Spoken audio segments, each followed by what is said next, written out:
Kannur vision success സ്റ്റോറിയിലേക്ക് പ്രിയ പ്രേക്ഷകർക്ക് സ്നേഹപൂർവ്വം സ്വാഗതം. സക്സസ് സ്റ്റോറി ഇന്നത്തെ നമ്മുടെ അതിഥി ദുബായിൽ നിന്നുള്ള ഒരു അതിഥിയാണ്. അപ്പോൾ നിങ്ങൾ ആലോചിക്കും ദുബായ്ക്കാരനാണോ? അല്ല.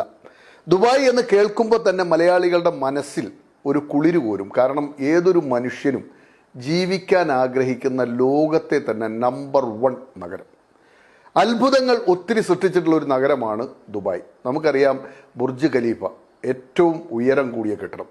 പക്ഷെ അവിടെ ഏറ്റവും കൂടുതൽ മുറികൾ ഉള്ളത് മലയാളിക്കാണ്. 23 മുറികൾ ഉള്ളത് തൃശ്ശൂർക്കാരനായ ജോർജ് നേരാമ്പറമ്പിലാണ്. ഞാൻ അങ്ങോട്ടൊന്നും അല്ല പോകുന്നത്. അവിടുത്തെ റോഡുകളും പാലങ്ങളും ഗതാഗത സംവിധാനങ്ങളൊക്കെ നമ്മളെ അത്ഭുതപ്പെടുത്തുന്നതാണ്. ഓരോ 6 മാസം കൂടുമ്പോഴും വലിയ മാറ്റങ്ങളാണ് ദുബായിൽ ഉണ്ടായിക്കൊണ്ടിരിക്കുന്നത്. ഇന്ന് കാണുന്ന റോഡ് നാളെ വേറൊരു രൂപത്തിലായിരിക്കും. ഒത്തിരി അടിപ്പാതകളും ഓവർ ബ്രിഡ്ജുകളും ഒക്കെയുള്ള മനോഹരമായ നഗരം. ഗതാഗതം കാണുമ്പോൾ തന്നെ ദുബായിൽ എത്തിക്കഴിഞ്ഞാൽ നമ്മൾ ഷെയ്ഖ് റോഡിലൂടെയൊക്കെ സഞ്ചരിക്കുമ്പോൾ ഇവിടുത്തെ 6 വരി പാതയെക്കുറിച്ചൊക്കെ ആലോചിക്കുമ്പോൾ അവിടെ 12 വരി പാതയൊക്കെ ഇങ്ങനെ കടന്നു പോകുന്നത് കാണുമ്പോൾ നമ്മളിൽ അത്ഭുതം സൃഷ്ടിക്കും. മലയാളികൾക്ക് നൊസ്റ്റാൾജിയാണ് ദുബായ്. ദുബായ് എന്ന് കേൾക്കുമ്പോൾ മലയാളികൾക്ക് ഒരു ഇഷ്ടമാണ്, സ്നേഹമാണ്, കരുതലാണ്. ദുബായ് ഭരണകാലത്ത് രാജാക്കന്മാരുടെ ഇടയിൽ പോലും മലയാളികൾക്ക് ഭയങ്കര സ്വാധീനമാണ്. അപ്പോൾ ദുബായിൽ 30 വർഷക്കാലം അവിടുത്തെ റോഡ് ട്രാൻസ്പോർട്ട് അതോറിറ്റിയിൽ നിങ്ങൾ അവിടെ ചെന്നാൽ കാണാൻ RTA എന്ന ബോർഡ് പല സ്ഥലത്തും കാണാം. അതിൽ 30 വർഷം സേവനമനുഷ്ഠിച്ച ഒരു എഞ്ചിനീയർ നമ്മുടെ ഒപ്പം ചേർന്നാലോ? ഇന്ന് ദുബായിൽ കാണുന്ന 70ലേറെ പാലങ്ങൾ ഉൾപ്പെടെ അല്ലെങ്കിൽ അടിപ്പാതകൾ ഉൾപ്പെടെ ഒട്ടകങ്ങൾ ഉൾപ്പെടെയുള്ള മൃഗങ്ങൾക്ക് കടന്നു പോകാനുള്ള പാതകൾ ഉൾപ്പെടെ സൃഷ്ടിച്ച വിഭാഗത്തിൻ്റെ എഞ്ചിനീയർ ആയിരുന്ന ഒരു ഉദ്യോഗസ്ഥൻ നമ്മോടൊപ്പം ചേരുകയാണ്. നമ്മൾ ദുബായിയുടെ വളർച്ച നമ്മൾ ഉപരിതലത്തിൽ ഒത്തിരി നമ്മൾ കാണുന്നു. എന്നാൽ അതിൻ്റെ ആഴങ്ങളിൽ, അതിൻ്റെ അണിയറയിൽ പ്രവർത്തിച്ച ഒരു എഞ്ചിനീയർക്കൊപ്പമാണ് നമ്മുടെ സഞ്ചാരം. അദ്ദേഹം ധർമ്മടത്താണ്. അദ്ദേഹത്തിൻ്റെ പേര് ശിവറാം മാറോളി എന്നാണ്. അദ്ദേഹത്തിലൂടെ ഒന്ന് സഞ്ചരിച്ചാൽ ദുബായിയുടെ നിർമ്മിതി, നമ്മൾ കാണുന്ന ഗതാഗത സംവിധാനങ്ങളിലുണ്ടായ നിർമ്മിതികളിലൂടെ നമുക്കൊന്ന് സഞ്ചരിക്കാം. പ്രേക്ഷകർക്കും ഒപ്പം ശിവറാം മാറോളിക്കും സക്സസ് സ്റ്റോറിയിലേക്ക് സ്വാഗതം.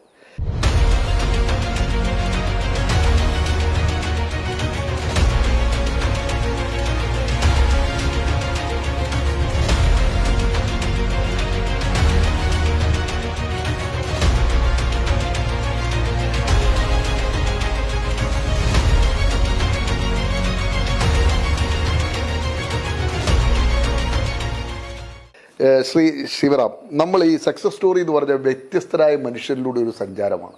അപ്പോഴാണ് താങ്കളെക്കുറിച്ച് അറിയുന്നത്. 30 വർഷക്കാലം UAE ഏതാണ്ട് 3-4 എമിറേറ്റ്സിൽ താങ്കൾ വർക്ക് ചെയ്തു. ഇറാഖിൽ ഉൾപ്പെടെ വർക്ക് ചെയ്തൊരു പാരമ്പര്യം താങ്കൾക്കുണ്ട്.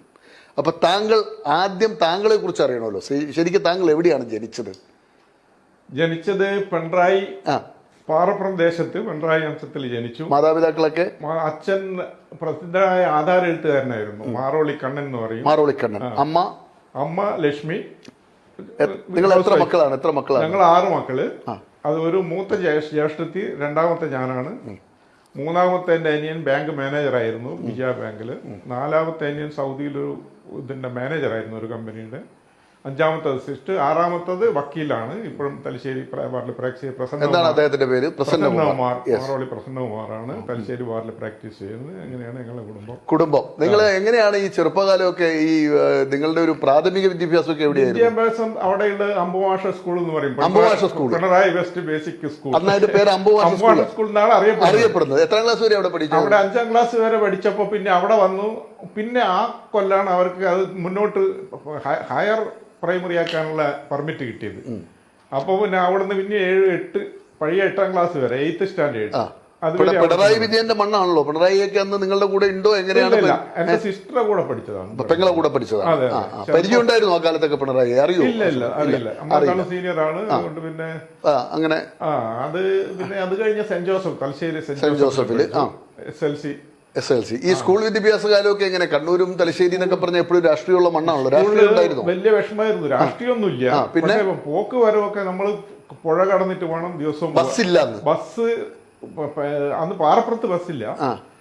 പിന്നെ പുതുവേൽ കടവ് എന്ന് പറഞ്ഞൊരു കടവുണ്ട്. അതിലെ കൂടി തോണിയിൽ അപ്പുറം കടന്നിട്ട് പിന്നെ 1 കിലോമീറ്റർ നടന്നിട്ട് വേണം റോഡിലെത്താൻ. അവിടെ നിന്നാണ് പിന്നെ റോഡ് ആദ്യം ചെറുക്കുനി വരെ നടക്കണമായിരുന്നു. നല്ല ധർമ്മടം വരെയൊക്കെ നടക്കണം. പിന്നീട് പാലയാട് വന്നു, പിന്നെ മേലൂർ വന്നു, അവിടെ മേലൂർ നിന്നാണ് പിന്നെ നമ്മൾ പുഴ നീന്തി കിടന്നാണ് സ്കൂളിലേക്ക് പോവുക. കടവാണ്, തോണിയിൽ കിടന്നിട്ട് അത് സ്കൂളിൽ വരിക. എങ്ങനെയാണ് സ്കൂൾ കാലഘട്ടമൊക്കെ ഓർമ്മിക്കുന്നത് അന്നത്തെ കാലത്ത്? സെന്റ് ജോസഫ് നമുക്ക് വരുന്നതിന് സമയമില്ല, കാരണം ഇവിടുന്ന് പോയി വൈകുന്നേരം പിന്നെ NCCയിലുണ്ട്. NCCയും കഴിഞ്ഞ് വരുമ്പോഴേക്ക് സന്ധ്യയാവും. ഈ അമ്പു മാസ്റ്റർ സ്കൂളിലെ കാലഘട്ടം എങ്ങനെ ഓർമ്മയുണ്ട്? അമ്പു മാസ്റ്റർ സ്കൂൾ സാധാരണ നാടൻ സ്കൂളുകളാണ്. അപ്പൊ നമ്മള് പ്രത്യേകമായിട്ട് മാഷെ പറ്റി പറയുന്നത് ശരിയല്ല, മര്യാദക്ക് പഠിപ്പിക്കാനൊന്നും മാഷ് വരില്ല. കൃഷിയും അന്നത്തെ കാലത്ത് എല്ലാ ക്ലാസ്സിലും മാഷുണ്ട്. പക്ഷേ ഹെഡ് മാഷ് 5ാം ക്ലാസ് 5 മാഷാണ് വരില്ല. മറ്റേ 1-2 മാസം വന്ന് പഠിപ്പിക്കും. അങ്ങനെ കഷ്ടിച്ച് പഠിച്ചു. 5ാം ക്ലാസ്സിൽ ഒരു ABCD അവിടുന്ന് പഠിപ്പിച്ചിട്ടില്ല. അതേ സമയത്ത് അതിൽ 1ാം ക്ലാസ്സിലെ ടീച്ചർ എന്നെയും ടീച്ചറെ മകനെയും കൂടി പ്രത്യേകം വിളിച്ചു കൊണ്ടുപോയിട്ട് ABCD ഇംഗ്ലീഷ് അക്ഷരമാല പഠിപ്പിക്കുമായിരുന്നു. അവിടെ നിന്നാണ് ഇംഗ്ലീഷിന്റെ തുടക്കം. അങ്ങനെ സെന്റ് ജോസഫിൽ എത്തുന്നു. അങ്ങനെ പിന്നെ സെന്റ് ജോസഫിൽ 10ാം ക്ലാസ് സെന്റ് ജോസഫ് പാസ്സാവുന്നു. ആ കൊല്ലത്തെ സ്റ്റേറ്റിലെ ഏറ്റവും ബെസ്റ്റ് പാസ് ഞങ്ങളെ ബാച്ചാണ്. റാങ്ക് ഹോൾഡേഴ്സ് ഉണ്ടായിരുന്നു. ഏറ്റവും നല്ല റാങ്ക് ഹോൾഡേഴ്സ് ഇല്ല, ഏറ്റവും നല്ല 1ാം ക്ലാസ് സെന്റ് ജോസഫിന്റെ ആയിരുന്നു. 10ാം ക്ലാസ് മുഴുവൻ കുട്ടികളും ജയിച്ചു. അത് പതിരച്ചന്റെ ആ സമയത്ത് കാലഘട്ടമാണ്. ആരൊക്കെയായിരുന്നു സഹപാഠികൾ, പ്രധാനികൾ? സഹപാഠികൾ ഒന്ന് PK കൃഷ്ണൻ സൺസിന്റെ എന്റെ വളരെ ഇപ്പോഴും നമ്മൾ വളരെ അടുത്ത സുഹൃത്തുക്കളാണ്. പിന്നെ ഡോക്ടർ അരുൺ ഒന്നുണ്ട്. പിന്നെ ഒരു ഡോക്ടർ സുധാകരൻ ഗൾഫിലായിരുന്നു. സുധാകരൻ ഇപ്പം ഇവിടെ ഉണ്ട്, കാണാം.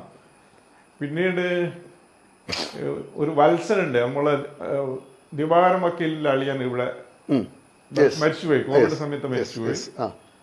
ഇവരൊക്കെ തന്നെയാണ് ഇങ്ങനെ കാലത്തുണ്ടായിരുന്നു. 10ാം ക്ലാസ് സ്കൂൾ കാലത്ത് വേറെ പൊളിറ്റിക്സും കാര്യങ്ങളൊന്നും ഒന്നുമില്ല. നേരെ പോവാൻ പഠിക്കുക പോവാ. വീട്ടിലൊക്കെ എങ്ങനെയാ മാതാപിതാക്കളൊക്കെ ഒരു ശിക്ഷണമൊക്കെ എങ്ങനെയായിരുന്നു ആ കാലത്ത്? അച്ഛൻ വളരെ ഡിസിപ്ലിൻഡ് ആണ്, അടിക്കൊന്നുമില്ല. കണ്ണു വീഴ്ച പേടിച്ചാൽ അത് തന്നെ മതി. കണ്ണൊന്ന് നോക്കിയാൽ മതി. ആ ഒരു നോട്ടത്തിൽ അച്ഛന്റെ അടുക്ക് കാര്യങ്ങളൊക്കെ എങ്ങനെയാ അവതരിപ്പിച്ചിരുന്നത്? അത് പറയും. അപ്പൊ ചിലപ്പോ അമ്മേന്റെ അടുത്ത് കാര്യം അന്ന് പറയാനോ കാര്യങ്ങളൊന്നുമില്ല. ഒരു ഷർട്ട് വേണം, മറ്റേ വേറെ ഡിമാൻഡുകളല്ലോ ഇന്നത്തെ പോലെ ആവശ്യങ്ങൾ കൂടുതലില്ലല്ലോ. അത് കഴിഞ്ഞ് അങ്ങോട്ടാണ് പഠനം. സെന്റ് ജോസഫ് കഴിഞ്ഞ് പിന്നെ ബ്രണ്ണൻ കോളേജിൽ ചേർന്നു. അപ്പൊ ബ്രണ്ണൻ കോളേജിൽ ചേർന്നതിന് ശേഷമാണ് പോളിടെക്നിക്കൽ അഡ്മിഷന്റെ ഇത് വരുന്നത്. അപ്പൊ അതിൽ എനിക്ക് അഡ്മിഷൻ കിട്ടി. അങ്ങനെ പോളിടെക്നിക്. ഏത് പോളിയിലാണ് പഠിച്ചത്? കണ്ണൂർ പോളി. തോട്ടട പോളിയിലാണ് എന്റെ ഡിപ്ലോമ വരുന്നത്. ഡിപ്ലോമ അവിടെ ചെയ്തു. അതിനുശേഷം ഡിപ്ലോമയ്ക്ക് ശേഷം ഞാൻ സെൻട്രൽ PWDയിൽ ജൂനിയർ എഞ്ചിനീയറായിട്ട് പോസ്റ്റിംഗ്. അതായത് എന്റെ 52 സ്റ്റുഡൻസിൽ ആർക്കും ധൈര്യമില്ലായിരുന്നു ഇതിന് അപ്ലൈ ചെയ്യാൻ വേണ്ടി. നമുക്കൊന്നും കിട്ടൂലടോ എന്ന് പറഞ്ഞു. ഒരാൾ അപ്ലൈ ചെയ്തില്ല.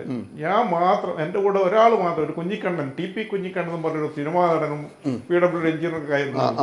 കുഞ്ഞിക്കണ്ണന് ഞാനുമാണ് മദ്രാസിൽ ആകെ അറ്റൻഡ് ചെയ്യുന്നത്. മദ്രാസിലാണോ അതിന്റെ എക്സാമും?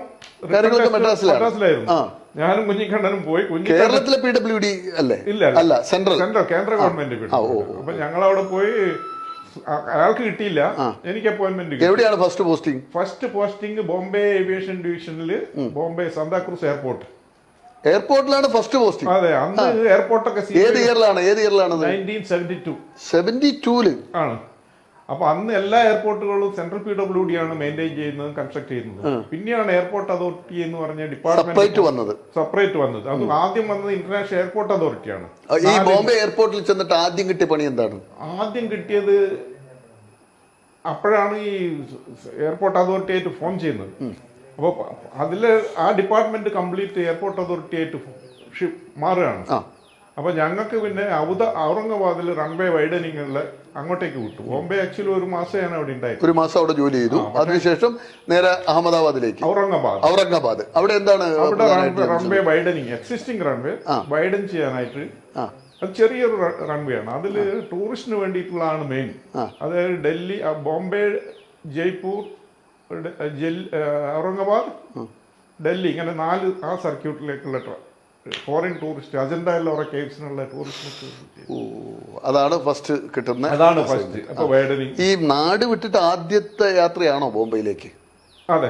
അതിലിടയിൽ ഞാൻ ടെമ്പററി ആയിട്ട് ഇവിടെ 2-3 സ്ഥലത്ത് വർക്ക് ചെയ്തിട്ടുണ്ട്. നാഷണൽ ഹൈവേയുടെ ആദ്യത്തെ കുറ്റിയടിപ്പിക്കുന്ന ടീം ഞാനുണ്ട്. ദേശീയപാതയുടെ ഏത് ദേശീയപാത? ജില്ലയില് ഇപ്പൊ നടക്കുന്ന ദേശീയപാത 72 ആദ്യത്തെ കുറ്റിയടിക്കുന്നത് ഞങ്ങളാണ്. ഞാനുണ്ട്. ഞാൻ ഓവർസിയറാണ്. ഈ ഇപ്പൊ നടക്കുന്നത് നാഷണൽ ഹൈവേയുടെ ആ ചേനോളിന്റെ വീടുണ്ടല്ലോ തളാപ്പിൽ ആ റെസ്റ്റോറന്റ് നടക്കുന്നത് ബാംബു ഹൗസ് ബാബു ഹൗസ്. അതാണ് ഞങ്ങളെ ഓഫീസ്, അതിന്റെ അപ്സ്റ്റെയർ പണ്ട് ചേനോളി വലിയ 72 പ്ലാൻ ചെയ്ത ദേശീയപാതയാണ് ഇപ്പൊ നടക്കുന്നത്. ഈ 6 വരി പാത. അതെ. അന്ന് എത്ര വരിയായിരുന്നു അന്നത്തെ പാതയുടെ? അന്ന് ഡിസൈൻ ഒന്നും ആയില്ലല്ലോ. സർവേ 15 മീറ്റർ രണ്ട് സൈഡിലും ഇപ്പോൾ റോഡിന്ന് അപ്പുറം സർവേ ചെയ്യാണ്. അതിനാണ് കുറ്റിയടിക്കുന്നത്, അലൈൻമെന്റിന് വേണ്ടിയിട്ടുള്ള കുറ്റിയടിക്കുകയാണ്. പക്ഷെ അത് 3 മാസം ഞങ്ങൾക്ക് അവിടെ അപ്പോഴേ ടെമ്പററി ആണല്ലോ. അപ്പോഴേക്ക് വേറെ വന്ന് പിന്നെ കനാലിലേക്ക് പോയി. കനാൽ ഉണ്ടല്ലോ, നാവിഗേഷൻ കനാലിന്റെ ഉണ്ട്, അത് ഒരു പ്രാവശ്യം അബാൻഡൻ ചെയ്തതാണ്. പണ്ട് എപ്പോഴും സർവേ ചെയ്തിട്ട് അത് ഫീസിബിൾ അല്ല, എക്കണോമിക്കലി ഫീസിബിൾ അല്ല എന്നും പറഞ്ഞിട്ട് അതെന്ത് ചെയ്തു, അതൊരു സ്റ്റോപ്പ്, അത് ക്ലോസ് ചെയ്തു. സെക്കൻഡ് ടൈമാണ് ഞങ്ങളുള്ള ടീം ചെയ്യുന്നത്. അവിടെ കനാലിന്റെ വർക്ക് എങ്ങനെയാ? അത് കനാലിന്റെ ഇൻവെസ്റ്റിഗേഷനാ, സർവേ ചെയ്യുക, ഫീസിബിലിറ്റി സ്റ്റഡി. ഏത് കനാലായിരുന്നു? പഴശ്ശി കനാലാണോ അതെയോ വേറെ അല്ല, പഴശ്ശിയല്ല. പിന്നെ കേരളത്തില് റിവേഴ്സ് കണക്ട് ചെയ്യാം. വളവട്ടണം പുഴ അഞ്ചരക്കണ്ടിയായിട്ട് കണക്ട് ചെയ്യാം. അപ്പൊ ചാലക്കുന്ന്, മറ്റേ എടക്കാട്, ഇതൊക്കെ കട്ട് ചെയ്യണം. അന്ന് യാഥാർത്ഥ്യമായിട്ടില്ലല്ലോ. ഇല്ലില്ല. എന്നിട്ടും ഫീസിബിലിറ്റി സ്റ്റഡി ചെയ്തപ്പോ economically budget too high stop ചെയ്തു. ഓക്കെ. അപ്പൊ തേർഡ് ടൈം ഇപ്പം രണ്ടാമത് തുടങ്ങി. ജലപാതയുടെ പുതിയ ഇതാണ് എല്ലാ നദികളും കണക്ട് ചെയ്യും. അങ്ങനെ കേരളത്തിലെ ഇന്ത്യ അത് കഴിഞ്ഞാണ് എയർപോർട്ടിലേക്ക് പോയത് അല്ലേ? രണ്ട് ഡിപ്പാർട്ട്മെന്റ് കനാല് ചെയ്തു, PWD ചെയ്തു. പിന്നെ ഒരു ട്രെയിനിങ്ങിനായിട്ട് ഇവിടുത്തെ വാട്ടർ സപ്ലൈക്കും അവിടെയും ജോലി ചെയ്തു. വാട്ടർ ഡിപ്പാർട്ട്മെന്റ് ഉണ്ടല്ലോ, അതിൽ സർവേ ചെയ്യാൻ വേണ്ടി ഞങ്ങളാണ്. അത് ഡിപ്പാർട്ട്മെന്റ് എംപ്ലോയി അല്ല, പക്ഷേ ഞങ്ങളെ കണ്ണൂർ എക്സിക്യൂട്ടീവ് എഞ്ചിനീയർ ഞങ്ങൾ ഇൻസ്റ്റിറ്റ്യൂട്ടില് എന്തോ ഇനോഗ്രേഷൻ വന്നിരുന്നത്. നമ്മളപ്പോ മൂപ്പര് പറഞ്ഞു ഏതായാലും സ്റ്റുഡൻസ് അല്ലേ, കുറച്ച് എക്സ്പീരിയൻസ് ആയിക്കോട്ടെ എന്നും പറഞ്ഞിട്ട് എല്ലാരെയും കുറെ പേരെ കൊണ്ടുപോയിട്ട് ഈ സർവേ ചെയ്യാം. ഏത് മേഖലയിലായിരുന്നു? വാട്ടർ അതോറിറ്റി, വാട്ടർ ഡിപ്പാർട്ട്മെന്റ്, കുടിവെള്ളമായിട്ട് ബന്ധപ്പെട്ട് PhD എന്ന് പറയുന്നത്. PhD ഇപ്പോഴാണ് KW. പണ്ട് PhD ആയിരുന്നു. അപ്പൊ തലശ്ശേരി, കാസർഗോഡ്, ഇവിടെയൊക്കെ ആ സമയത്ത് ആ പ്രോജക്റ്റിൽ അപ്പൊ സർവേ ചെയ്താൽ അലൈൻമെന്റ് ഒക്കെ വേണ്ടി സർവേ ചെയ്യണം. അപ്പൊ ദേശീയപാത, കുടിവെള്ള പദ്ധതി, കനാല്, ഈ 3 എണ്ണത്തിലും ആദ്യ ഘട്ടങ്ങളിൽ താങ്കൾ ഉണ്ടായിരുന്നു, 1/2 നൂറ്റാണ്ട് മുമ്പ് അല്ലെ? അതിനുശേഷം ആണ് നിങ്ങൾ എയർപോർട്ടിൽ ജോലി കിട്ടി പോകുന്നത്. അതിനുശേഷമാണ് അങ്ങനെ ബോംബെ അവിടെ പോയി. ഔറംഗാബാദിൽ നിന്ന് പിന്നെ എങ്ങോട്ടാണ്? ഔറംഗാബാദിൽ നിന്നാണ് ഞാൻ അവിടെ ഡിപ്പാർട്ട്മെന്റ്, ഞാൻ ബോംബെയിൽ പോകും. ഞങ്ങളുടെ ഡിവിഷൻ ഓഫീസ് ബോംബെ. അപ്പൊ ഞാനാണ് എവറി മന്ത് എനിക്ക് വിസിറ്റ് ഉണ്ട്. അതായത് ഇതിന്റെ ബില്ലുണ്ടല്ലോ, റൺവേ ബില്ലൊക്കെ പാസ്സാക്കാൻ വേണ്ടിയിട്ട് ഇവിടുന്ന് എല്ലാം പ്രിപ്പയർ ചെയ്തിട്ട് ആ ബില്ല് ക്ലർക്കുമാരൊന്നും ഹാൻഡിൽ ചെയ്യാൻ പാടില്ല. It should be handled by a officer not less than junior engineer എന്ന് പറഞ്ഞിട്ട്. അപ്പൊ നമ്മൾ കൊണ്ടുപോകാം.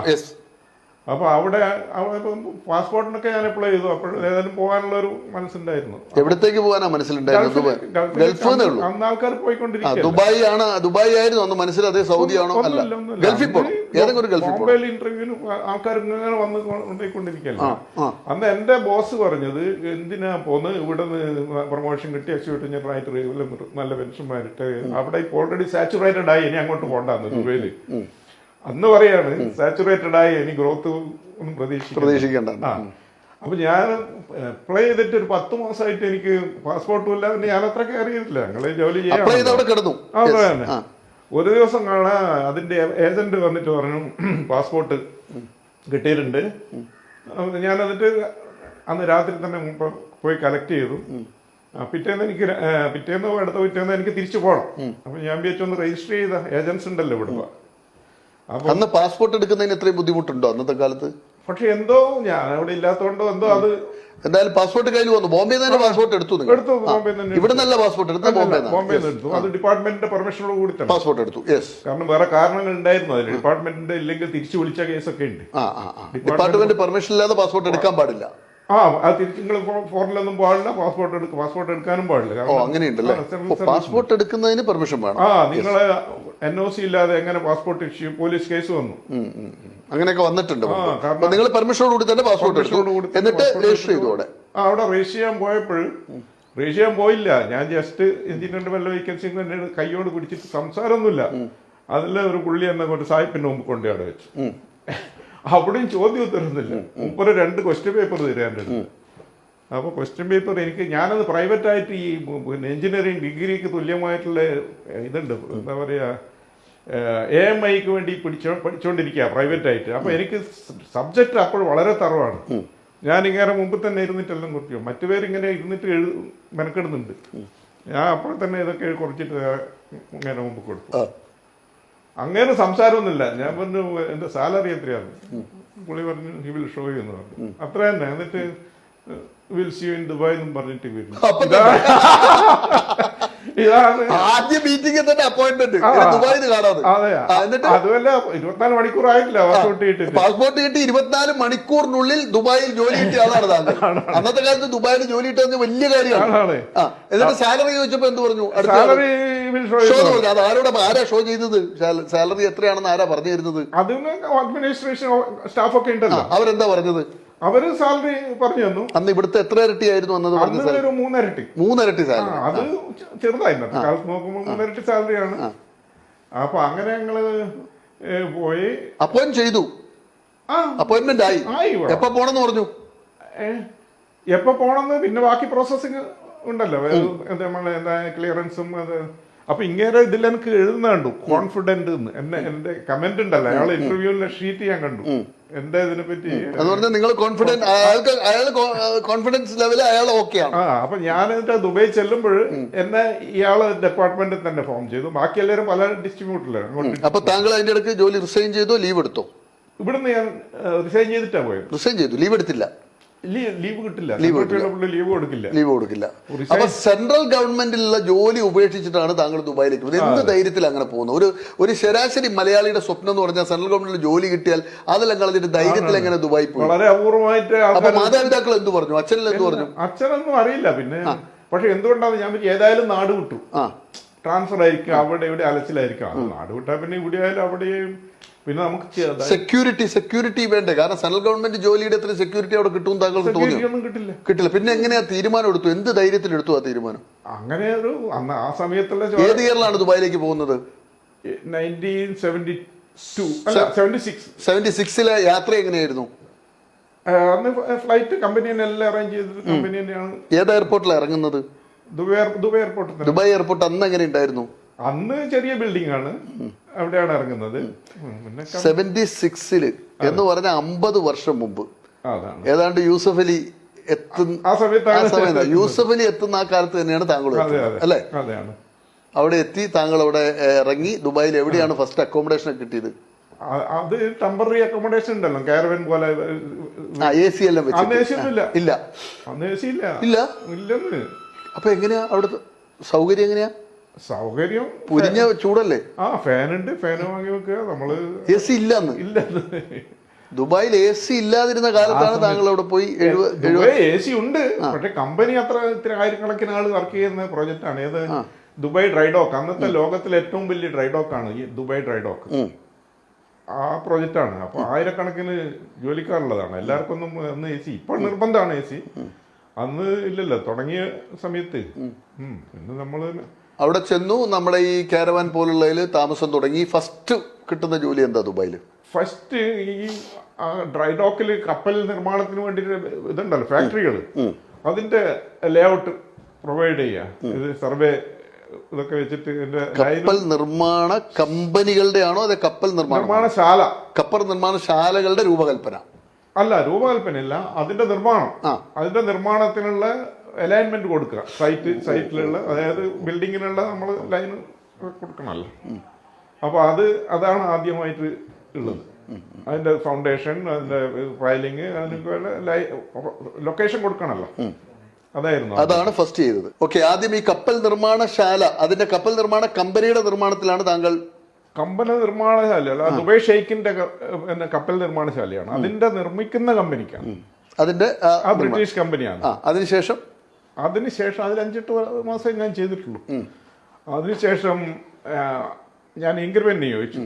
അപ്പോൾ ഇൻക്രിമെന്റ് ചോദിച്ചപ്പോൾ 6 മാസമായപ്പോൾ തന്നെ ഞാൻ ഇൻക്രിമെന്റ് ചോദിച്ചു. എൻ്റെ അടുത്ത് പറഞ്ഞു അത് തിരിച്ചയച്ചു. എൻ്റെ ഓഫീസിൽ നിന്ന് അവർ തിരിച്ചയച്ചു.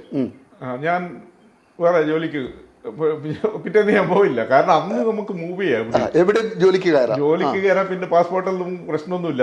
ഇന്നത്തെ പോലെ റെസ്ട്രിക്ഷൻ, കല്യാണമൊന്നും കഴിച്ചിട്ടില്ല. റെസ്ട്രിക്ഷൻ ഉണ്ട്. പക്ഷേ ഈ താങ്കൾ ദുബായിലേക്ക് പോയത് വീട്ടുകാരെ എങ്ങനെ അറിയിച്ചെന്ന്? താങ്കൾ പിന്നെ ദുബായ് ചെന്നിട്ടാണ് അറിയിക്കുന്നത്?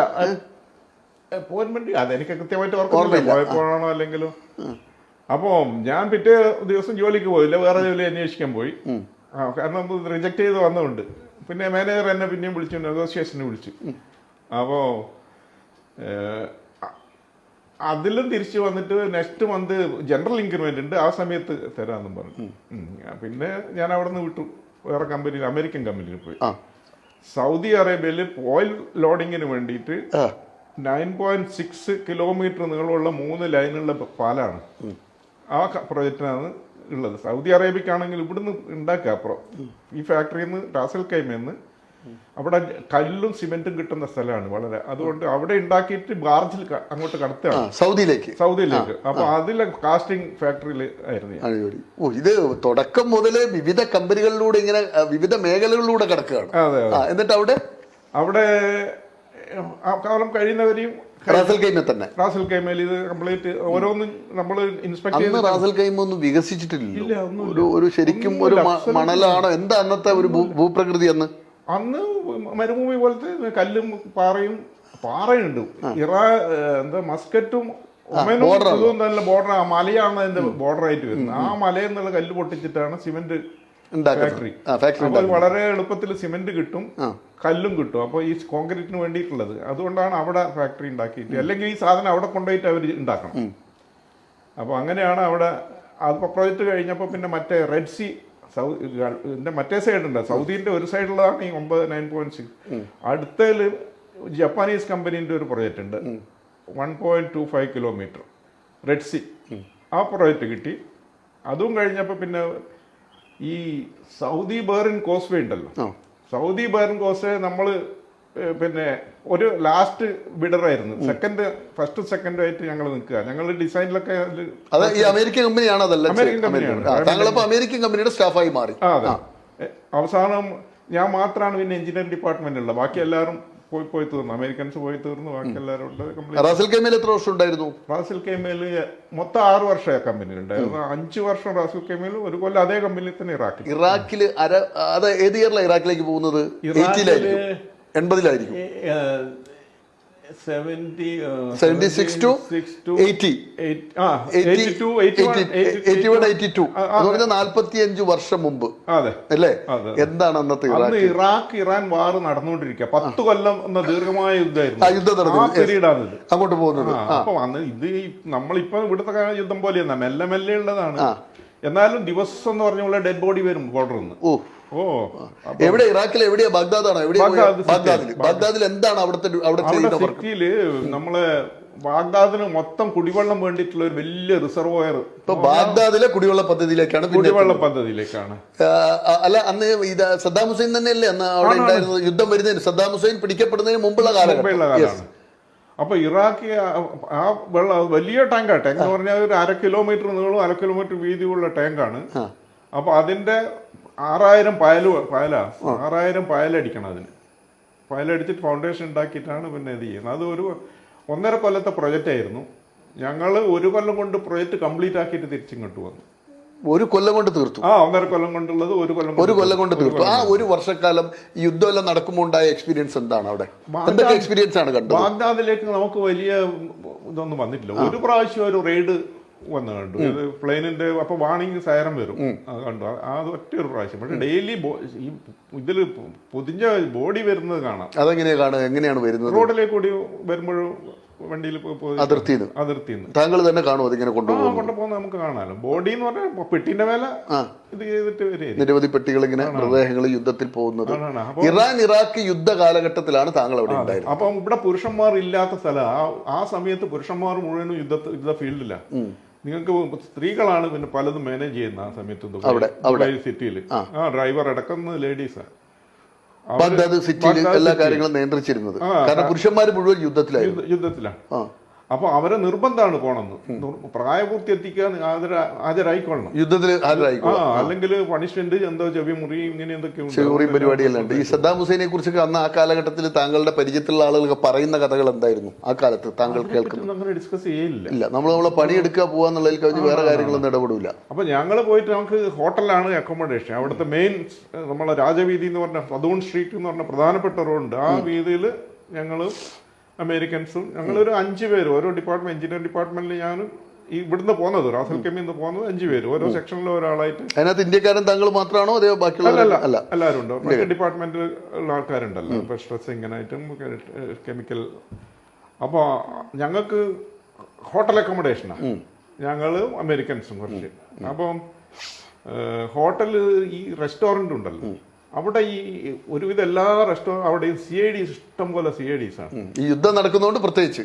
കാരണം ഇൻഫർമേഷൻ കളക്ട് ചെയ്യണമല്ലോ. അപ്പൊ ഒരു കാരണം പുള്ളി ഇങ്ങനെ ഒരു പിസ്റ്റൾ ഇങ്ങനെ ഷർട്ട് പൊങ്ങിയപ്പോൾ നമ്മൾ പിസ്റ്റൾ ഇങ്ങനെ മാനേജർ എടുത്ത് ചോദിച്ചോ പറഞ്ഞത് കംപ്ലീറ്റ് ഇറാഖിൽ 1 വർഷത്തിന് ശേഷം തിരിച്ച് വീണ്ടും ദുബായിലേക്ക് തിരിച്ചു വരുന്ന വഴിക്ക് അബുദാബി ഇറങ്ങി. അബുദാബിയിലുള്ള റോഡ് വർക്കിൽ ആ ടണൽ, ഇലക്ട്ര റോഡ് ടണൽ ഉണ്ട്. അതും അമേരിക്കൻ കമ്പനിയുടെ കീഴിൽ തന്നെ, ഒരു ഫ്രഞ്ച് കമ്പനിയാണ്. അപ്പൊ അമേരിക്കൻ കമ്പനി വിട്ടു, വേറെ പ്രോജക്ട് ഇല്ല. അപ്പൊ അത് കഴിഞ്ഞ് ഫ്രഞ്ച് കമ്പനിയിൽ ജോയിൻ ചെയ്തു. എന്ന് പറഞ്ഞാൽ ഇന്ത്യയിലെ ദേശീയപാത വിഭാഗത്തിൽ തുടങ്ങി ഇപ്പൊ എത്തിയിരിക്കുന്നത് ഫ്രഞ്ച് കമ്പനിയിലാണ്. ആദ്യം ബ്രിട്ടീഷ് അമേരിക്കന്റെ ബ്രിട്ടീഷ് ബ്രാഞ്ചിലാണ് ഇറാഖിൽ പോകുന്നത്. അമേരിക്കൻ ബ്രാഞ്ച് അല്ല, ബ്രിട്ടീഷ് ബ്രാഞ്ച്. അന്ന് അമേരിക്കയിൽ ഇവർക്ക് പെർമിറ്റ് കൊടുക്കൂല, ഇറാഖിൽ പെർമിഷൻ കിട്ടില്ല. അങ്ങനെ അവർ സബ് കമ്പനിയായ ബ്രിട്ടൻ കമ്പനിയുടെ അവിടെ പോയി തിരിച്ച് അബുദാബിയിൽ ഫ്രഞ്ച് കമ്പനി. അവിടെ എന്താണ് ചെയ്യുന്നത്? അവിടെ ഒരു ഇതാണ് അടിപ്പാത, മെയിൻ റോഡല്ല, അബുദാബി ദുബായ് റോഡിന്റെ മെയിൻ അടിപ്പാത നിർമ്മാണത്തിൽ താങ്കൾ പങ്കെടുത്തു. അതെ, 2 വർഷം. French company. അപ്പം അബുദാബി ദുബായ് പ്രധാന അടിപ്പാതയുടെ നിർമ്മാണത്തിൽ താങ്കൾ ഉണ്ടായിട്ടുണ്ട്. അതെ, ഫ്രഞ്ച് കമ്പനിയായിരുന്നു. French company. അത് കഴിഞ്ഞ് ഫ്രഞ്ച് കമ്പനി കഴിഞ്ഞു. പിന്നെ ആ സമയത്ത് പിന്നെ റിസഷൻ വന്നു. നമ്മൾ പിന്നെ ഞാൻ വിചാരിച്ചു നമ്മളെ നാട്ടിൽ വന്നിട്ട് കുറച്ച്, അപ്പോഴേക്ക് 10 വർഷമായി മൊത്തമായിട്ട് നാട്ടിലൊന്ന് സെറ്റിൽ ചെയ്യാമെന്ന് വെച്ചിട്ട് തിരിച്ചു വന്നു. നമ്മളെ മാറോളി ബിൽഡേഴ്സ് എന്ന് പറഞ്ഞത് ഇവിടെ ഒരു സ്ഥാപനം, പഴയ ബസ് സ്റ്റാൻഡിൽ, തലശ്ശേരി പഴയ ബസ് സ്റ്റാൻഡിൽ മാറോളി ബിസിനസ് തുടങ്ങി. അപ്പോൾ അവിടുത്തെ LICന്റെ വാല്യൂർ ആയിട്ട് ഞാൻ നിയമിച്ചു. ലോൺ, ഹൗസിംഗ് ലോണിലൊക്കെ ഞാനാണ് വാല്യുവേഷൻ നടത്തി. അതിനു മുമ്പേ കണ്ണൂരുള്ള ഒരു മുഹമ്മദ് എഞ്ചിനീയറാണ്. എത്ര വർഷം പിന്നെ നാട്ടിൽ നിന്നു? നാട്ടിൽ 2 വർഷം. അത് കഴിഞ്ഞ് വീണ്ടും തിരിച്ചു ഞാൻ പോയി. എങ്ങോട്ടേക്ക്? ദുബായിലേക്ക്. അതെങ്ങനെയാ പോകാനുള്ള സാഹചര്യം പിന്നെ ഉണ്ടാകുന്നത്? കാരണം ഇവിടെ നമുക്ക് ശരി, അവിടെ വലിയ ലക്ഷം കോടി ബില്യൺസിന്റെ പ്രോജക്റ്റ് ഒക്കെ ചെയ്തിട്ട് ഇവിടെ നമ്മൾ ഈ ചെറിയ ബിൽഡിങ്ങിന്റെ പണി നടക്കില്ല. നേരെ തിരിച്ച് അവിടെ എത്തിയിട്ട് ഞാനിങ്ങനെ പിന്നെ CB ഒക്കെ കൊടുത്തില്ല. അപ്പൊ ഞാൻ പോകുന്ന വഴിയില് അവിടെ അൽനബൂദ എന്ന് പറഞ്ഞ കമ്പനി ഉണ്ട്. അൽനബൂദന്റെ ഒരു കാസ്റ്റിംഗ് കമ്പനി, ചെറിയ പ്രീ കാസ്റ്റിംഗ് കമ്പനി. പോകുന്ന വഴിക്ക് എനിക്ക് പ്രീകാസ്റ്റിംഗ് ഞങ്ങൾ ചെയ്തിട്ടില്ലല്ലോ, ബ്രിഡ്ജൊക്കെ ഉണ്ടാക്കി അയച്ചത്. ആ എക്സ്പീരിയൻസ് വെച്ചിട്ട് ഞാനെന്ത് ചെയ്തു, പോകുന്ന വഴിക്ക് ഒരു ബോർഡ് കണ്ടു. ഏതൊരു കമ്പനിയിൽ ഞാൻ പോവാണ്, പോകുന്ന വഴിക്ക് ഒരു ബോർഡ് കണ്ടു, പ്രീകാസ്റ്റിംഗ് കമ്പനി. അവിടെ ഇറങ്ങി. അപ്പൊ ഓർക്ക് ഇതെല്ലാം കണ്ടപ്പോ ഓക്കെ അവിടെ പോകണ്ടേ. അത് അതിന് അവിടെ എത്തിയപ്പോഴാണ് അതിന്റെ ജോലിക്ക് തുടങ്ങിയപ്പോഴാണ് എനിക്ക് അതിന്റെ ഇത് നമുക്ക് പറ്റിയതല്ല എന്ന് പറഞ്ഞു. ചെറിയൊരു കമ്പനി, എഞ്ചിനീയേഴ്സിന് ഒരു വാല്യൂ ഇല്ലാത്തൊരു കമ്പനി. ഞാൻ 2-3 ആഴ്ച കഴിഞ്ഞപ്പോൾ ഞാൻ പറഞ്ഞു, അപ്പോഴേക്കും എന്റെ വിസ കിട്ടിയില്ല. എന്റെ വിസ കിട്ടി, ഫ്രീ വിസ കിട്ടി. അവര് വേണ്ടിട്ട് വിസ എടുത്തവര്. വിസ എടുത്തിട്ട് എന്ത് ചെയ്തു, അപ്പൊ എനിക്ക് തോന്നി ഇതില് ഞാൻ ജോയിൻ ചെയ്ത് കഴിഞ്ഞാൽ പിന്നെ എന്റെ വിസ ആയി കഴിഞ്ഞാൽ പിന്നെ ഞാൻ ട്രാപ്പാ, പിന്നെ വിടാൻ വലിയ വിഷമാണ്. അന്ന് പിന്നെ ഒരു കമ്പനി വിട്ട് 6 മാസം നോൺ എൻട്രി അടിച്ചിട്ട് നിങ്ങൾക്ക് അടുത്തേൽ ജോയിൻ ചെയ്തു.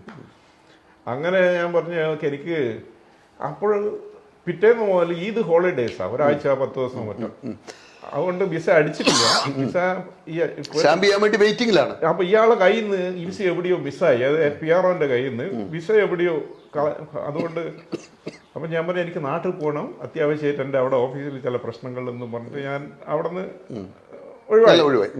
അപ്പൊ പിന്നെ ഞാൻ അവിടെ തന്നെ ഉണ്ട്. പിന്നെ എന്നെ ആരോ കണ്ടു, അവരെ സ്റ്റാഫ് എവിടെയോ കണ്ടിട്ട് അവിടുത്തെ റിപ്പോർട്ട് കൊടുത്തിരിക്കുന്നു. കുറെ കഴിഞ്ഞപ്പോൾ കാണാം ഞാൻ ജോയിൻ ചെയ്തു. വേറെ ഒരു കൺസൾട്ടിങ് കമ്പനി ഉണ്ട്, ബ്രിട്ടീഷ് കൺസൾട്ടിങ് കമ്പനി. അവിടുത്തെ വലിയൊരു പാർക്ക് നിർമ്മാണമാണ്, വലിയ 2.5 കിലോമീറ്റർ നീളമുള്ള വലിയ പാർക്ക്. ദുബായിൽ തന്നെ. ദുബായിൽ ക്രീക്ക് സൈഡ് പാർക്ക്. അപ്പൊ അതില് 2 കൊല്ലം ഉണ്ടായിരുന്നു. അപ്പൊ അതിൽ ജോയിൻ ചെയ്ത് കുറച്ച് കഴിഞ്ഞപ്പോൾ കാണാൻ ഇതിന്റെ മാനേജർ എന്നെ വിളിക്കുന്നു, വിസ റെഡി ആയിട്ടുണ്ട്, വന്ന് ജോയിൻ ചെയ്യണമെന്ന് പറഞ്ഞിട്ട്. ഞാൻ പറഞ്ഞു ഞാൻ വരുന്നില്ല, എന്റെ സാലറി അയച്ചു തരണം എന്ന് പറഞ്ഞു. സാലറി അയച്ചു തന്നില്ല. സാലറി അവിടെ വെച്ചിട്ടാണ് ഞാൻ വന്നിരിക്കുന്നത്. അത് വാങ്ങിയിട്ടില്ലേ, 3 ആഴ്ച എത്തതേ ഉള്ളൂ. അപ്പം എന്റെ മനസ്സിൽ ചിലപ്പോൾ ഉണ്ട് ഞാൻ വേറെ തന്നെ കൺസൾട്ടന്റ് ആയിട്ട് വരണം എന്നിങ്ങനെ മനസ്സുകൊണ്ട് വിചാരിക്കും. ഞാൻ ഭാഗ്യത്തിന് എന്റെ ഈ കമ്പനി ഉണ്ടല്ലോ, ഇതിന്റെ പ്രോജക്റ്റിൽ പ്രീകാസ്റ്റ് സപ്ലൈ ചെയ്യുന്ന ഈ കമ്പനി. ആ അപ്പോ എഞ്ചിനീയർ അടുത്ത് പറഞ്ഞയച്ചു, മാലിക് എന്ന് പറഞ്ഞ ഒരു പലസ്തീൻ engineer, Malik please tell him we are friends, we are not enemies, please tell him comment. കാരണം ഇവിടെ ഇൻസ്പെക്ട് ചെയ്യേണ്ട ഞങ്ങളാണ് ഇൻസ്പെക്ട് ചെയ്യേണ്ടത്. പോയി ക്ലാസ് ഒക്കെ തന്നു. അങ്ങനെ കൺസൾട്ടന്റിൽ വർക്ക് ചെയ്തുകൊണ്ടിരിക്കുമ്പോഴും എന്റെ കാണാൻ നിങ്ങൾക്ക് പിന്നെ എന്നെ വേണം എൻ്റെ അടുത്ത് വന്ന്. കാരണം ഈ സ്ട്രെസ്സിങ് ടെക്നോളജി ഉണ്ടല്ലോ, ഇത് പുള്ളി ചെയ്തിട്ട് ആ മെഷീനൊക്കെ വന്നിട്ടുണ്ട്, എനിക്കതിൽ എക്സ്പീരിയൻസ് ഉള്ളതുകൊണ്ട് തന്നെ can you please come and join. അങ്ങനെ ആ കൺസൾട്ടൻ്റ് ഇരിക്കുമ്പോഴാണ് പിന്നെ ദുബൈ മുനിസിപ്പാലിറ്റിക്കുള്ള ഒരു വേക്കൻസി, ഇൻസ്പെക്ടർ, സ്ട്രക്ചറൽ ഇൻസ്പെക്ടർ എന്നുള്ള വേക്കൻസിയാണ് വരുന്നത്. അതായത് ദുബായ് മുനിസിപ്പാലിറ്റി തന്നെയാണോ RTA വരുന്നത്? അന്ന് ദുബായ് മുനിസിപ്പാലിറ്റിയാണ് മൊത്തം എല്ലാ ഡിപ്പാർട്ട്മെന്റും കൈകാര്യം ചെയ്തിട്ട് RTA അന്നില്ല. റോഡ് ഡിപ്പാർട്ട്മെന്റ് പിന്നീട്. അപ്പോൾ ഒരു അവിടുത്തെ ഖലീജ് ടൈംസിൽ ക്വാർട്ടർ പേജിൽ അഡ്വർടൈസ്മെന്റാണ് ജസ്റ്റ് ഒരു പോസ്റ്റിന് വേണ്ടിയിട്ട്. അപ്പോൾ അതിന് ഒന്ന് വിളിച്ചു, റിട്ടേൺ ടെസ്റ്റ് എഴുതി, പിന്നെ കമ്മിറ്റി ഇന്റർവ്യൂ, അതിനുശേഷം ചെയർമാൻ തയ്യാറും പിന്നെ 2-3 ഡയറക്ടേഴ്സൊക്കെ ഉള്ള. അപ്പോൾ ഫൈനലി എന്നെ അപ്പോയിന്റ് ചെയ്തു. അപ്പോൾ ഞാൻ അന്ന് കാര്യം കഴിഞ്ഞ് ഞാൻ പറഞ്ഞു, ഞാൻ ആദ്യം ഒന്ന് മടിച്ചു. ഞാൻ പറഞ്ഞു, കാരണം കൺസൾട്ടന്റിന് സാലറി ഇല്ല, പക്ഷേ ജോബ് സെക്യൂരിറ്റിയും ടൈമിങ്ങും ഒക്കെയാണ് വലിയ അഡ്വാൻറ്റേജ്. അപ്പോൾ കൺസൾട്ടിങ് ഞാൻ ബ്രിട്ടീഷ് കൺസൾട്ടൻ്റായിരുന്നു. അപ്പോൾ ഞാൻ അന്ന് ടിക്കറ്റ് ഫാമിലിക്കില്ല, എനിക്ക് അന്ന് ഞാൻ ഒറ്റക്കല്ലേ. എൻ്റെ അടുത്ത് പറഞ്ഞു ഫാമിലിക്ക് ടിക്കറ്റില്ല. ഞാൻ പറഞ്ഞു, എൻ്റെ അടുത്ത് പറഞ്ഞു പുറത്തിരിക്കും. എല്ലാവരെയും കഴിഞ്ഞപ്പോൾ രണ്ടാമത് തന്നെ വിളിച്ചു. അപ്പോൾ okay will give you ticket for family ticket, വൈഫിനും 2 ചിൽഡ്രനും ടിക്കറ്റ് ചെയ്തിരുന്നു. ഞാൻ പറഞ്ഞു എനിക്ക് ആലോചിക്കട്ടെ, ലെറ്റ് മീ തിങ്ക്. പിറ്റേന്ന് ഞാൻ അങ്ങനെ ധൈര്യം ഉണ്ടല്ലോ പറയാ നമുക്ക്, കാരണം അത്രയും എക്സ്പീരിയൻസ് എത്രയോ ആയില്ലേ, എനിക്ക് എവിടെ പോയാലും ഇപ്പം ജോലി ചെയ്തു. ആദ്യമായി ദുബായ് മുനിസിപ്പാലിറ്റി ഏത് പോസ്റ്റിലാണ്? ഓവർസിയർ പോസ്റ്റിൽ അല്ല, ഇൻസ്പെക്ടർ. എന്നെ അപ്പോയിന്റ് ചെയ്ത് ഈ പണിക്കല്ല, അല്ല, അവിടെ ബ്രിഡ്ജ് മാനേജ്മെന്റ് സിസ്റ്റം എന്ന് പറഞ്ഞിട്ട് കമ്പ്യൂട്ടറൈസ്ഡ് സിസ്റ്റത്തിൽ പിന്നെ ബ്രിഡ്ജിനെ മോണിറ്റർ ചെയ്യുക. അതായത് ബ്രിഡ്ജിന്റെ കണ്ടീഷൻസ് ഒക്കെ മനസ്സിലാക്കാൻ വേണ്ടി കമ്പ്യൂട്ടറൈസ്ഡ് സിസ്റ്റം ഇൻട്രൊഡ്യൂസ് ചെയ്യുക. നമ്മൾ കമ്പ്യൂട്ടറിൽ നോക്കിക്കഴിഞ്ഞാൽ ദുബായിന്റെ ഡിഫക്റ്റ്, എങ്ങനെയുള്ള ഡിഫക്റ്റ്, എത്ര സിവിയറിറ്റി, എത്ര പെർസെന്റേജ്, എത്ര കമ്പ്യൂട്ടറിൽ നോക്കിയാൽ മനസ്സിലാവും ആ കാലത്തുണ്ട്. അപ്പൊ അതിനെ തന്നെ അപ്പോയിന്റ് ചെയ്യുന്നത്. അപ്പൊ നമ്മൾ ഓരോ ബ്രിഡ്ജിനും ഡിഫക്റ്റ് കമ്പ്യൂട്ടറിൽ ഫീഡ് ചെയ്യും. പിന്നെ നിങ്ങൾക്ക് ഓരോ ബ്രിഡ്ജിനെ പറ്റി നിങ്ങൾക്ക് നോക്കണം, ജസ്റ്റ് അവിടെ പോണ്ട, കമ്പ്യൂട്ടറിൽ പോയിട്ട് ഇന്നേ പറയാൻ ഇത്ര പെർസെന്റേജ്, ഇത്ര ലെങ്ത്, ഇത്ര. അതെങ്ങനെയാണ് മനസ്സിലാകുന്നത്? പ്രത്യേകിച്ച് ചിപ്പ് വല്ലതും വെച്ചിട്ടുണ്ട്? എന്തായാലും ഫോട്ടോ അല്ല, നമ്മൾ ആദ്യം പോയിട്ട് പരിശോധിച്ചിട്ട് ഇത് ഫീഡ് ചെയ്യണം, ഓരോന്നും ഇൻസ്പെക്ട് ചെയ്യണം, ഓരോന്ന് ഇൻസ്പെക്ട് ചെയ്തിട്ട് അത് റിപ്പോർട്ട് ചെയ്ത് കമ്പ്യൂട്ടറിൽ ഉണ്ടാവും. ഓരോ 6 മാസം കൂടുമ്പോൾ നമ്മൾ ഇൻസ്പെക്ട് ചെയ്തിട്ട് പിന്നെ ഇതില് ഈ പാലങ്ങൾ അന്നൊക്കെ ഒത്തിരി പാലങ്ങളും ഇല്ല. അന്ന് ചേരുമ്പോൾ 2 പാലം അത് പൊളിച്ചു, പിന്നെ 2 ഉണ്ടായിരുന്നുള്ളൂ, ഒരു ടണലും. താങ്കൾ 2 പാലം ഉള്ളപ്പോഴാണ് അവിടെ ജോയിൻ ചെയ്യുന്നത് ദുബായ് മുനിസിപ്പാലിറ്റിയിൽ. 4 അടിപ്പാത, 4 അടിപ്പാത, 2 പാലങ്ങൾ. ഏതൊക്കെയായിരുന്നു ആ പാലങ്ങൾ? ഓർമ്മയുണ്ടോ? ഏതൊക്കെയാണ്? പിന്നെ അൽമക്തം ബ്രിഡ്ജ്. അൽമക്തൂം ബ്രിഡ്ജ് ഇപ്പോഴും ഉണ്ട്, പുതിയ കോലത്തിൽ, പുതിയ ഭാവത്തിൽ. അത് പൊളിച്ചിട്ട് ആദ്യം ഉദ്ദേശിച്ചത് അൽമക്തൂം ബ്രിഡ്ജ്, പിന്നെ അൽഗറൂദ് ബ്രിഡ്ജ്. ഈ 2 ബ്രിഡ്ജ് അടിപ്പാതകൾ എത്ര എണ്ണം ഉണ്ടായിരുന്നത്? 4 അടിപ്പാത. ചെറിയൊരു ബ്രേക്ക് എടുക്കാം നമുക്ക്. ഈ ദുബായിൽ എത്തുന്നവർക്ക് ഈ പറയുന്ന അൽമക്തൂം ബ്രിഡ്ജൊക്കെ എല്ലാവർക്കും അറിയാം. എന്ന് പറഞ്ഞാൽ അതൊന്ന് ആലോചിക്കേണ്ടതാണ്. 2 പാലങ്ങളും 4 അടിപ്പാതകളുമുള്ള കാലത്ത് അതിന്റെ ചുമതലക്കാരനായി അവിടെ എത്തുക. ഇന്ന് ദുബായിൽ ചെന്നിറങ്ങിയാൽ പാലങ്ങളുടെ പ്രളയമാണ്, അടിപ്പാതകളുടെ പ്രളയമാണ്. അതിനകത്ത് 70-ലേറെ പാലങ്ങൾ നിർമ്മിക്കാൻ, അല്ലെ, 250 പാലങ്ങൾ, ഫ്ലൈ ഓവർ നിർമ്മിക്കാൻ നേതൃത്വം അതിനകത്ത് പങ്കെടുത്ത ഒരാളാണ്. അടിപ്പാതകൾ എത്രയാ? അടിപ്പാതകൾ 70 എണ്ണോ? നമുക്ക് ഈ 250 ഫ്ലൈ ഓവറുകൾ നിർമ്മിക്കുമ്പോൾ താങ്കൾ ഉണ്ടായിരുന്നു, അല്ലെ? അതിന്റെ എന്ത് ഡ്യൂട്ടി ആയിരുന്നു താങ്കൾക്ക് അന്ന് ഉണ്ടായിരുന്നത്? ദുബൈയിലെ സിസ്റ്റം എന്ന് പറഞ്ഞാൽ കൺസൾട്ടന്റിനെയാണ് എല്ലാം ഏൽപ്പിക്കുക. ഡിസൈനും സൂപ്പർവിഷനും കംപ്ലീറ്റ് ജോലി അവരതാണ്. താങ്കളുടെ ഡ്യൂട്ടി എന്തായിരുന്നു അന്ന് ഈ പാല നിർമ്മാണങ്ങളിൽ താങ്കൾ എടുത്തിരുന്നത്? അപ്പൊ അവര് ചെയ്തതിന് ശേഷം ഇപ്പൊ കോൺക്രീറ്റ്, ഞാൻ പ്രധാനമായിട്ട് എന്റെ കോൺക്രീറ്റിലാണ് എന്റെ സ്പെഷ്യലൈസേഷൻ. അപ്പൊ കോൺക്രീറ്റ് ചെയ്യണമെങ്കിൽ ഞാൻ പോയിട്ട് ഇവര് ചെയ്തതിന് ശേഷം ഞാൻ പോയിട്ട് ഇൻസ്പെക്ട് ചെയ്തിട്ട് അപ്രൂവ് ചെയ്യണം. അപ്പൊ അതാണ് ഒന്ന് മെയിൻ. കോൺക്രീറ്റ് ചെയ്തതിന് ശേഷമാണ് ചെയ്യുന്നതിന് മുമ്പേ കമ്പി എല്ലാം കെട്ടിയതിന് ശേഷം താങ്കൾ ചെല്ലും കംപ്ലീറ്റ്. അതിന്റെ ബെയറിംഗ് എല്ലാം പ്രോപ്പർ ആണോ എന്ന് അത് മസ്റ്റ്. എല്ലാത്തിനും എന്നെ രാവിലെ 9 മണിക്ക് മുമ്പേ എല്ലാ പ്രോജക്റ്റിനും എന്നെ ഇൻഫോം ചെയ്യണം. എന്നെ മാത്രം, വേറെ ആരും ഇല്ല ഇതിൽ ചെയ്യാൻ, ഞാൻ മാത്രമാണ് ചെയ്യുന്നത്. അപ്പോഴത്തേക്ക് താങ്കളുടെ പോസ്റ്റ് എന്തായി? അന്ന് ഇൻസ്പെക്ടർ. ഓക്കെ. അപ്പൊ ഈ 250 പാലങ്ങളും താങ്കൾ ഇൻസ്പെക്ട് ചെയ്ത് സർട്ടിഫൈ ചെയ്തതിനു ശേഷമാണ് നിർമ്മിക്കപ്പെട്ടത്. അതെ. ആ നിർമ്മാണത്തിൽ അപാകത കണ്ടെത്തിയിട്ട് പൊളിക്കേണ്ടി വന്നിട്ടുണ്ടോ പാലങ്ങൾ? എത്രയോ എണ്ണം പൊളിച്ചിട്ടുണ്ട്. എണ്ണം ഉണ്ടോ, ഓർമ്മയുണ്ടോ? എണ്ണം എന്ന് പറഞ്ഞാൽ ഒരു 8-10 എണ്ണം പൊളിച്ചിട്ടുണ്ട്. അത് മൊത്തം പൊളിക്കല്ല, അന്ന് ചെയ്ത ഏത് ദിവസമാണ് ചെയ്ത് പില്ലർ ടു പില്ലർ ആണല്ലോ. അതെ അതെ, ചെയ്ത വർക്കിന്റെ അന്നേരം പൊളിപ്പിക്കും. ഈ വെള്ളം, അരുവികൾ, കടലും കായലും എല്ലാം അങ്ങനെയുള്ള സംഭവങ്ങൾ മുറിച്ചിട്ടുള്ള പാലങ്ങളില്ലേ, അത് എങ്ങനെയാണ് അതിന്റെ ഒരു എക്സ്പീരിയൻസ്? കടലും മുറിച്ചിട്ടുള്ളതെന്ന് പറഞ്ഞാൽ വെള്ളം ടണല്. അത് ആ ടണൽ എങ്ങനെയാ? കടലിന്റെ അടിയിലൂടെയാണ്? അത് ക്രീക്ക് ഉണ്ട്, പുഴ പോലത്തെ ക്രീക്കിന്റെ അടിയിൽ, അതിന്റെ അടിയിലെ മണ്ണിന്റെ അടിയിലേക്ക് കൂടിയാണ്. അതിലാണ് പാലം 2 മീറ്റർ. അങ്ങനെ 8 എണ്ണം നിർമ്മിച്ചിട്ടുണ്ട്. ഇല്ല, ഒന്നേ നിർമ്മിച്ചിട്ടുള്ളൂ. ബാക്കി കടലിനെ സാധാരണ പാലം ചെയ്യുന്ന പോലെ മണ്ണിട്ട് നികത്തിയിട്ടും അങ്ങനെയാണ് നികത്താത്തയും നികത്തിയിട്ടും പല വിധത്തിൽ നിർമ്മിച്ചിട്ടുണ്ട്.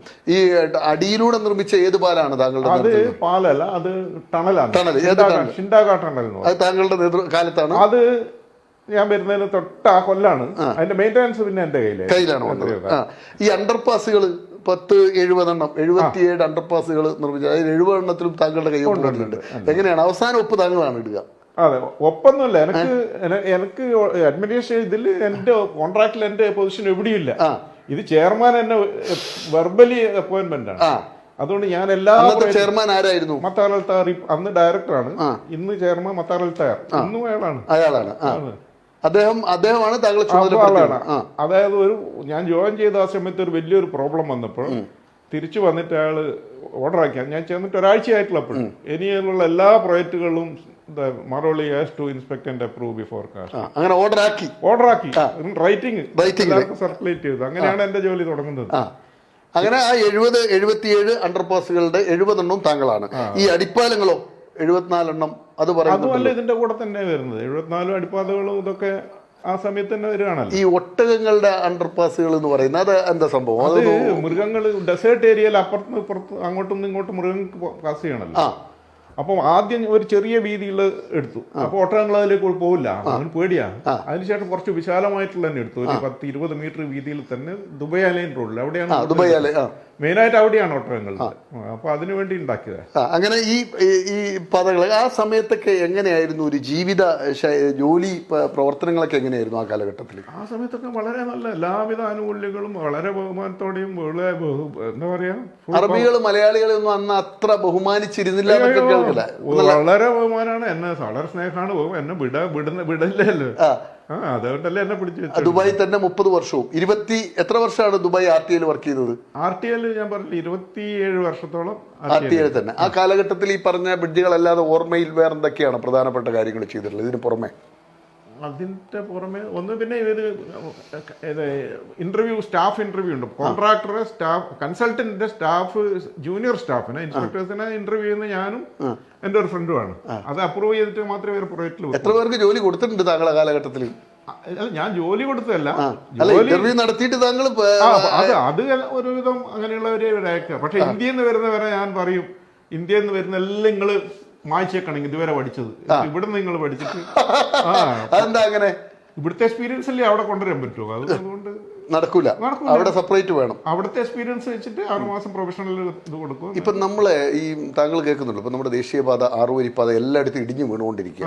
അപ്പൊ താങ്കളുടെ ഒരു UAE എക്സ്പീരിയൻസ് വെച്ചിട്ട് ഇതൊക്കെ ഇങ്ങനെ ഇടിഞ്ഞു പൊളിഞ്ഞു വീഴുന്നതിന്റെ കാരണം എന്താ? അപ്പൊ താങ്കൾ കുറെ പൊളിക്കാനൊക്കെ നിർദ്ദേശം കൊടുത്തു, 6 മാസം കൂടുമ്പോൾ പാലങ്ങൾ പരിശോധിക്കുന്നു, അങ്ങനെയൊക്കെയുള്ള കുറെ അനുഭവങ്ങളുണ്ട്. എന്തുകൊണ്ട് കേരളത്തിൽ ഇങ്ങനെ സംഭവിക്കുന്നു? എന്താണ് താങ്കളുടെ ഒരു നിരീക്ഷണം?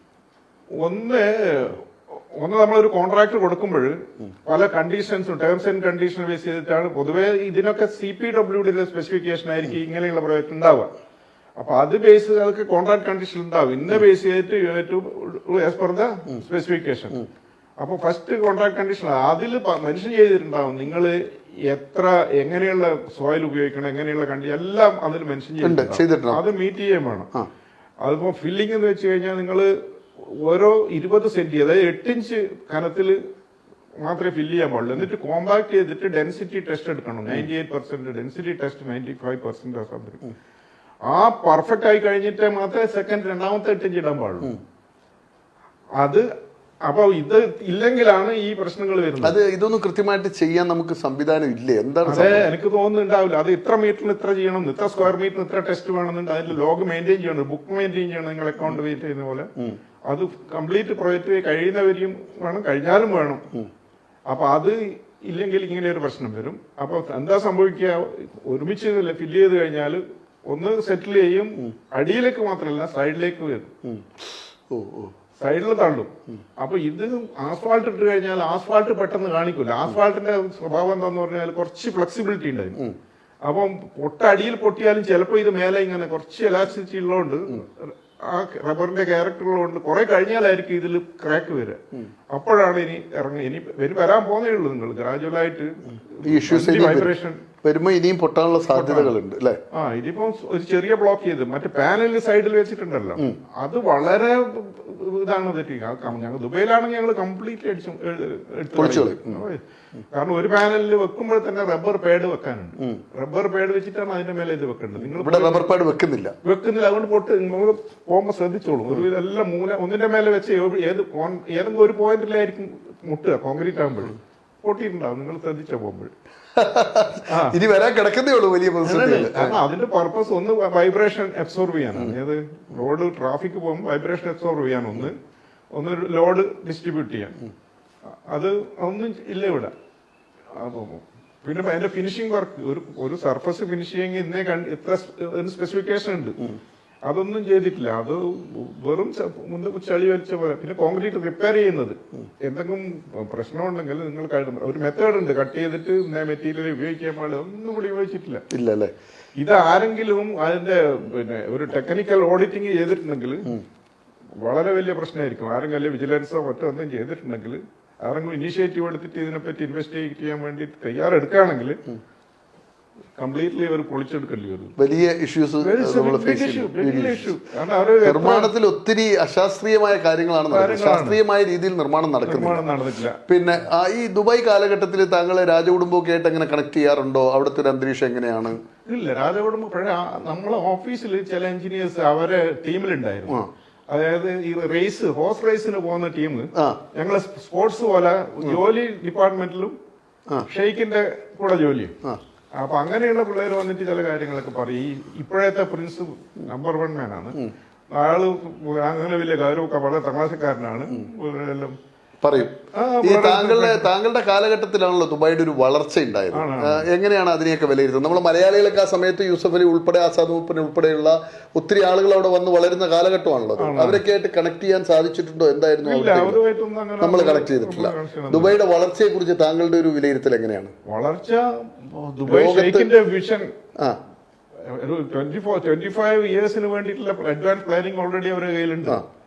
അപ്പം അത് പിന്നെ ധൈര്യം, ഷെയ്ഖ് മുഹമ്മദിന്റെ ഗഡ്സ് ഉണ്ടല്ലോ ഇംപ്ലിമെന്റ് ചെയ്യാനുള്ളത് അസാധ്യം. ഈ ബുർജ് ഖലീഫയുടെ നിർമ്മാണമൊക്കെ നടക്കുമ്പോൾ എങ്ങനെയായിരുന്നു താങ്കളുടെ നമുക്ക് കണക്ഷൻ? അതിലേക്ക് പ്രൊജക്ട് ഒക്കെ ചെയ്യുമ്പോൾ നമ്മൾ അതിന്റെ കൂടെ അടുത്ത് പ്രൊജക്ട് ഉണ്ടല്ലോ, രണ്ട് തട്ടുള്ള അതൊക്കെ ചെയ്യുമ്പോൾ അതൊക്കെ ആ സമയത്തൊക്കെ ഞാനുണ്ട്. ദുബായ് മാളിന്റെ നിർമ്മാണമൊക്കെ നടക്കുന്ന ടൈമിലോ ആ സമയത്തൊക്കെ ഞാനുണ്ട്. ഉണ്ട്. അപ്പൊ ഈ ദുബായ് മാൾ ഉൾപ്പെടെ പ്രധാനപ്പെട്ട മാളുകളൊക്കെ ഉയരുമ്പോ താങ്കൾ ഉണ്ട് അവിടെ?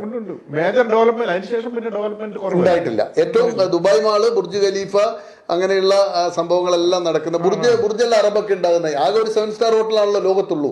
അത് ബുർജ് അൽ അറബാണല്ലോ. അതിന്റെ നിർമ്മാണം നടക്കുമ്പോ ആ സമയത്ത് ഞാനുണ്ട്. അതിന്റെ മേലെ ഒരു സാധനം കരയിൽ വീണു. വലിയ ഏറ്റവും ടോപ്പ് വലിയ എത്രയോ ടണ്ണുള്ള ഒരു പീസസ്.